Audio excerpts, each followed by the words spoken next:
நீ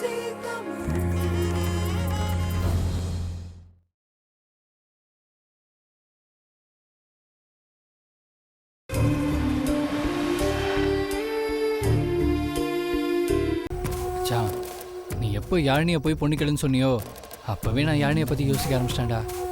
ஆமாண்டா. டேய், இளங்கோட தயவு அதுக்கு ரொம்ப முக்கியம்டா.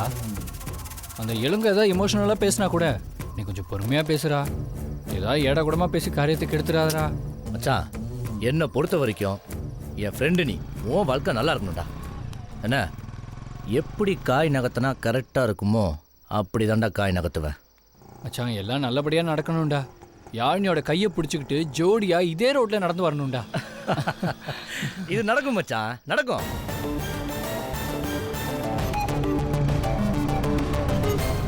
ஏய், கும்பிட போன தெய்வம் குறுக்க வந்த மாதிரி நான் கண்ணை மூடுறதுக்குள்ள பேரப்பிள்ளைய தூக்கி கொஞ்சணும்னு நினைக்கிறேன். அது தப்பா? எந்த அம்மாவுக்கு தான் பேர பிள்ளைங்க மேல பாசம் இருக்காது சொல்லு?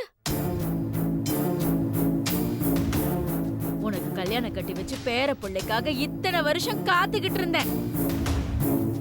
இனிமே என்னால காத்திருக்க முடியாது. என்ன மாதிரி பொம்பளைங்க எல்லாம் பேர பிள்ளைங்களோட கோயிலு குளம்னு சுத்துறாங்க. அத பாக்க பாக்க என் அடி வயிறெல்லாம் பத்தி எரியுது.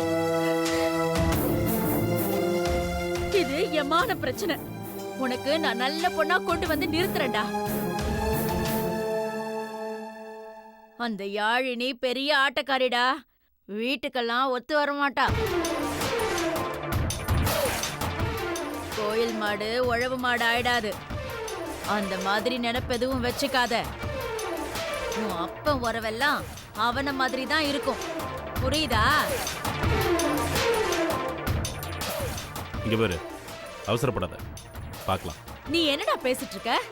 நான் கிளிப்பிள்ளைக்கு சொல்ற மாதிரி சொல்லிக்கிட்டு இருக்க. நீ அவசரப்படாத, ஆத்திரப்படாதங்கற. உன் மனசுல நீ என்னதான் நினைச்சிட்டு இருக்க? இத பார், நான் மறுபடியும் சொல்றேன். அவ மலடி.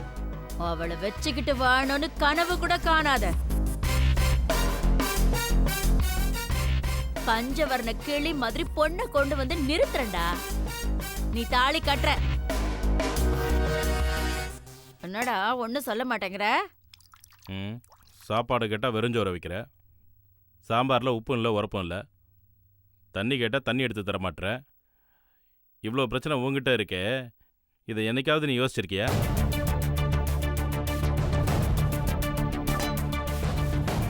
முதல்ல அதை யோசி, பார்த்ததை அப்புறம் பேசிக்கலாம்.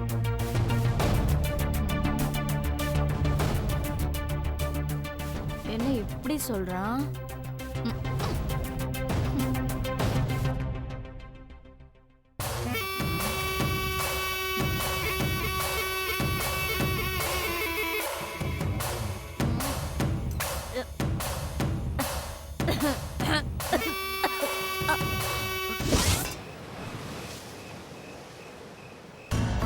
என்ன நெஞ்ச அழுத்தம் பாத்தீங்களா? வீட்டை விட்டு விரட்டணுமே, எங்க போனா என்ன ஆனான்னு கொஞ்சமாவது எங்க அம்மாக்கும் அண்ணனுக்கும் கவலை இருந்துச்சா? நல்ல எண்ணம் நல்ல மனசு இருந்தா அவங்க தேடி வந்திருப்பாங்க. அவங்களுக்கு தான் அது கிடையாது. அவங்க கிட்ட எதிர்பார்க்கறது நம்ம தப்பு. எங்க அம்மா தான் மாமியாருங்கிற மமதையில இருக்காங்க. என் அண்ணனுக்காவது அறிவு வேண்டாம்? அவனுக்காக என் அண்ணி எவ்வளவு பழிப்பாவத்தை சுமந்து வாழ்ந்துட்டு இருந்தாங்க. அது புரிஞ்சுக்கிட்டு அவனாவது தேடி வந்திருக்க வேண்டாம்?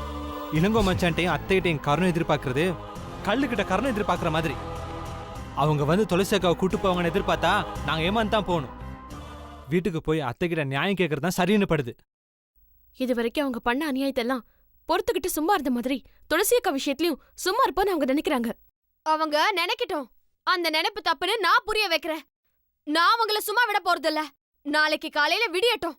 என் அம்மா மேலயும் அண்ணன் மேலயும் வரதட்சணை கொடுமை கேஸ், அப்புறம் அண்ணிய டார்ச்சர் பண்ண கேஸ்னு எல்லாத்தையும் போட்டு அவங்கள உள்ள தள்ளுறனா இல்லன்னு பாருங்க. வேண்டாம்.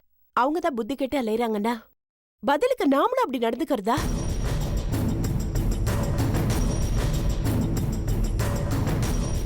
அவங்க என்னைக்கு என்ன புரிஞ்சுக்கிறாங்களோ அன்னைக்கு புரிஞ்சுக்கிட்டும். அது வரைக்கும் நானும் அங்க போல, அவங்களும் இங்க யாரும் வர வேண்டாம்.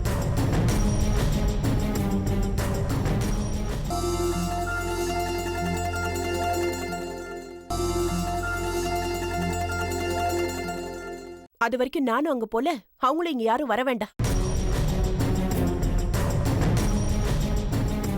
துளசி, நீ நினைக்கிறது தப்புமா. அத்தையும் இளங்கோவும் எந்த காலத்துலையும் திருந்தி வரமாட்டாங்க. அவங்கள திருத்தணும்னா ராகினி சொல்றதுதான் கரெக்ட்.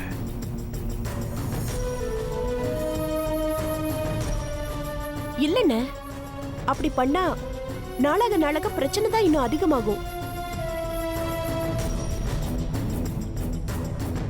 ஆகட்டும், பிரச்சனை பண்ணாதான் என் அம்மாவும் அண்ணனும் அடங்குவாங்க. அவங்க ஆட்டத்துக்கு முற்றுப்புள்ளி வைக்கணும்னா இதுதான் சரி.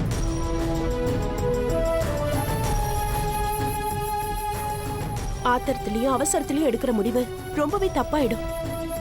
இன்னும் வேணா 2-3 நாள் பார்க்கலாம். அதுக்கப்புறமா நீங்க சொல்றத பத்தி யோசிக்கலாம்.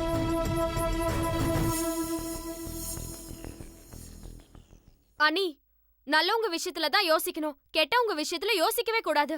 யோசிச்சா கெட்டவங்க ஜெயிச்சிடுவாங்க. நீங்க அமைதியா இருங்க, மத்ததெல்லாம் நான் பாத்துக்கிறேன்.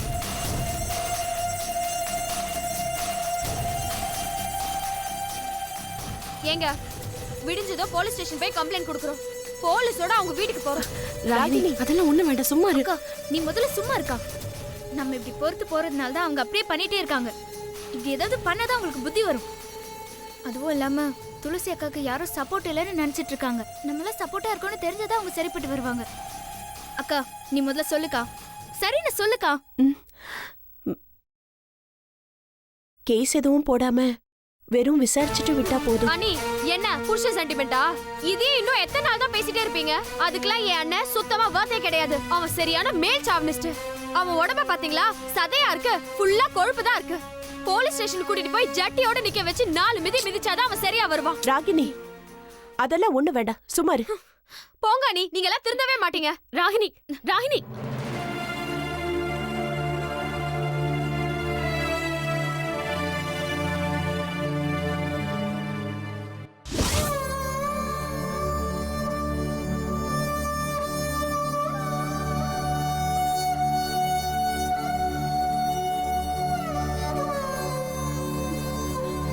எப்படி துரு துருன்னு இருப்பா. இப்படி இவளை இந்த நிலைமையில பாக்குறதுக்கு ரொம்ப கஷ்டமா இருக்கு.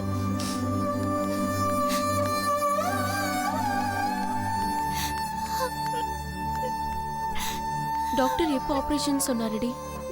இன்னும் 2 நாள்ல ஆபரேஷன். நம்ம நிவேதிதா பழையபடி காலேஜ்க்கு வந்துருவாளா? நிச்சயமா வருவா. தமிழினி, படிப்பு தான் முக்கியம்னு சொல்லுவ. ஒரு எக்ஸாம் கூட எழுதல, காலேஜ்க்கும் வரதில்ல. இப்படியே போனா உன் லைஃபே வேஸ்ட் ஆயிடும்டி. என் லைஃபே நிவேதிதா தான். நான் நிவேதிதாவை கண்டிப்பா காலேஜ்க்கு திரும்ப கூட்டிட்டு வருவேன். அது வரைக்கும் நான் காலேஜ்க்கு வர மாட்டேன். ஏய், நான் சொல்றேன்னு தப்பா எடுத்துக்காத. இந்த நிலைமையில சொல்லக்கூடாதுதான். ஆனா நான் உன் நல்ல மனசு இப்ப புரிஞ்சுக்கிட்டேன். அதனாலதான் சொல்றேன். நீ நிவேதிதா மேல வச்சிருக்கிற பாசம் உண்மையானது. ஆனா நிவேதிதா உன் மேல வச்சிருக்கிற பாசம் பொய்யானது.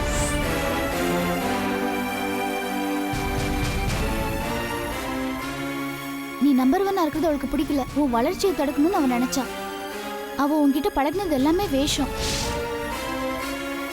இத நான் ஏன் உன்கிட்ட இப்ப சொல்றேன்னா, அப்படிப்பட்டவளுக்காக உன் வாழ்க்கையை நீ கெடுத்துக்க கூடாதுன்னு தான் சொல்றேன். தயவு செஞ்சு காலேஜ் கிளம்பி வா.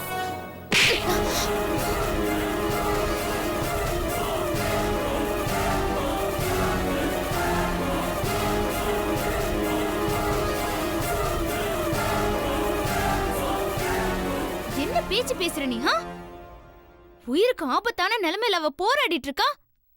அவளை பத்தி இப்படி குறை சொல்றதுக்கு உனக்கு எப்படி மனசு வந்துச்சு?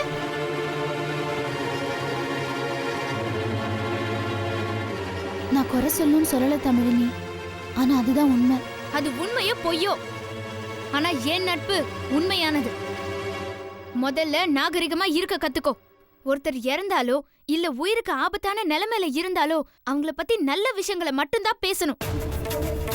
அவங்க செஞ்ச கெட்டதை பத்தி என்னைக்குமே பேசக்கூடாது. அந்த நாகரிகம் கூட தெரியாம இருக்க. நீ எல்லாம் ஏன் நிவேதிதா பத்தி குறை சொல்லாத. முதல்ல உன்னை திருத்திக்கோ, அதுக்கப்புறம் மத்தவங்களை வந்து குறை சொல்லு.